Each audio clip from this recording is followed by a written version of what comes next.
জনতার জীবনের বিনিময়ে আমরা যে বিপ্লব পেয়েছি, এই বিপ্লব কি নস্যাৎ হতে দেওয়া যায় না? আপনারা কি চান এই রক্ত এবং জীবনের বিনিময়ে যে বিপ্লব আমরা পেয়েছি, সেই বিপ্লবটি একটি রাষ্ট্র সংস্কারের বিপ্লবে রূপান্তরিত হোক? তবে সবাই হাত তোলেন, হাত তোলেন।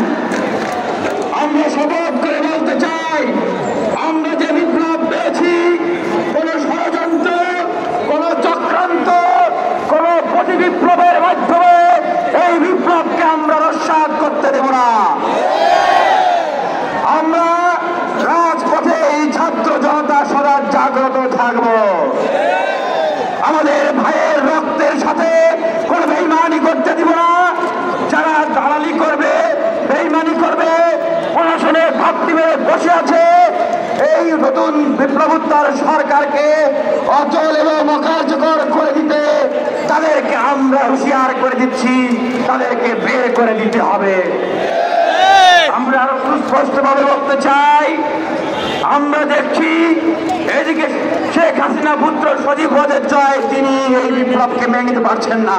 তিনি বলছেন শেখ হাসিনা পদত্যাগ করে নাই, আবার বাংলাদেশে ফিরবে। এদিকে ইন্ডিয়ান চ্যানেলগুলোতে দেখানো হচ্ছে বাংলাদেশ থেকে মৌলবাদীরা, ইসলামপন্থীরা তাকে বিতাড়িত করে দিয়েছে।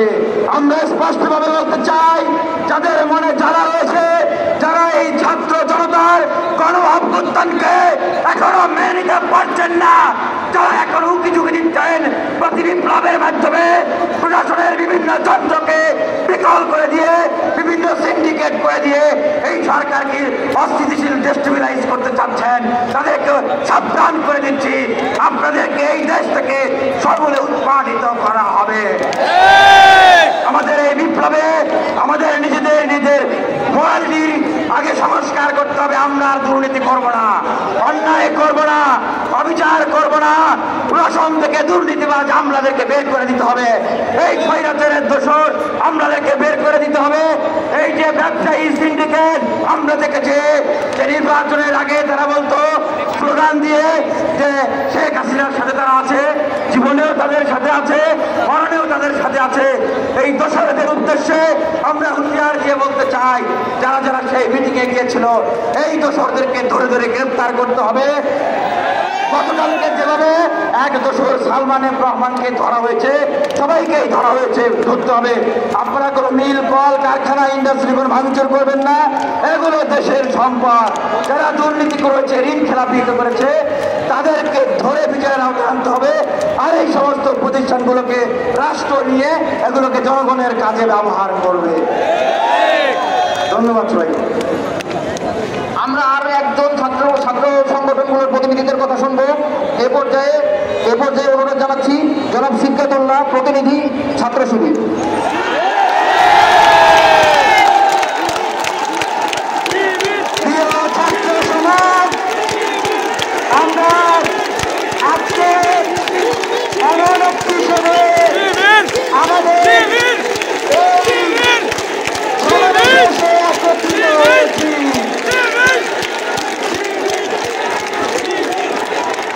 আমরা এমন এক সময়ে আজকে আমাদের এই সমাবেশে একত্রিত হয়েছি, যে সময়ে আমরা দেখতে পাচ্ছি আমাদের দেশ নিয়ে সুগন্ধের ষড়যন্ত্র শুরু হয়েছে।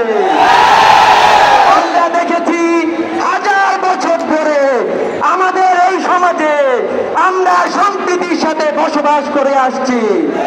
আমাদের সমাজে মুসলিমরা, আমাদের সমাজের হিন্দুরা, আমাদের সমাজের অন্যান্য ধর্মাবলম্বীরা একই সাথে পাশাপাশি তাদের ধর্মীয় উৎসব পালন করেছে।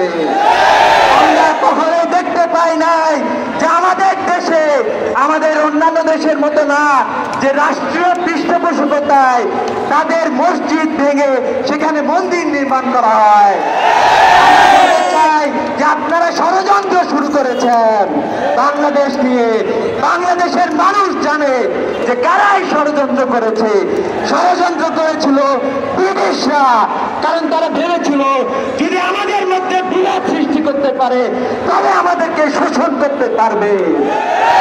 আমরা আজকে দেখছি আমাদের মাঝে সাম্প্রদায়িক একটি অস্থিতিশীল পরিবেশ করার চক্রান্ত শুরু হচ্ছে। এবং আমরা বলতে চাই যে কারা ষড়যন্ত্রকারী। এই বাংলাদেশের ছাত্র ছাত্রী আপামর জনতা এটা জানে। তাই আমরা এটা বলতে চাই যে আপনারা যে ষড়যন্ত্র নিয়ে এগিয়ে যাচ্ছেন সেই ষড়যন্ত্র আমরা বাস্তবায়ন করতে দেব না, দেব না, দেব না। আজকের বাংলাদেশ একতার বাংলাদেশ। কোন দল, কোন সংগঠন, কোন ছাত্র এটা বলতে পারবে না যে আমি একাই এই ফ্যাসিবাদকে দমন করেছি। এই ফ্যাসিবাদকে দমন করেছে বাংলাদেশের 18 কোটি মানুষ। এই ফ্যাসিবাদকে দমন করেছে বাংলাদেশের সকল শিক্ষার্থী। প্রাইভেট বিশ্ববিদ্যালয়ের শিক্ষার্থীরা জীবন দিয়েছে, পাবলিক বিশ্ববিদ্যালয়ের শিক্ষার্থীরা জীবন দিয়েছে। আমাদের ভাই আবু সাইদ তার বুক পেতে দিয়েছে। আমরা আবু সাইদ থেকে অনুপ্রেরণা নিয়ে বলতে চাই, আগামীতে যদি কোনো ষড়যন্ত্র হয় আমরা জীবন দিয়ে সেই ষড়যন্ত্রের মোকাবেলা করবো ইনশাআল্লাহ।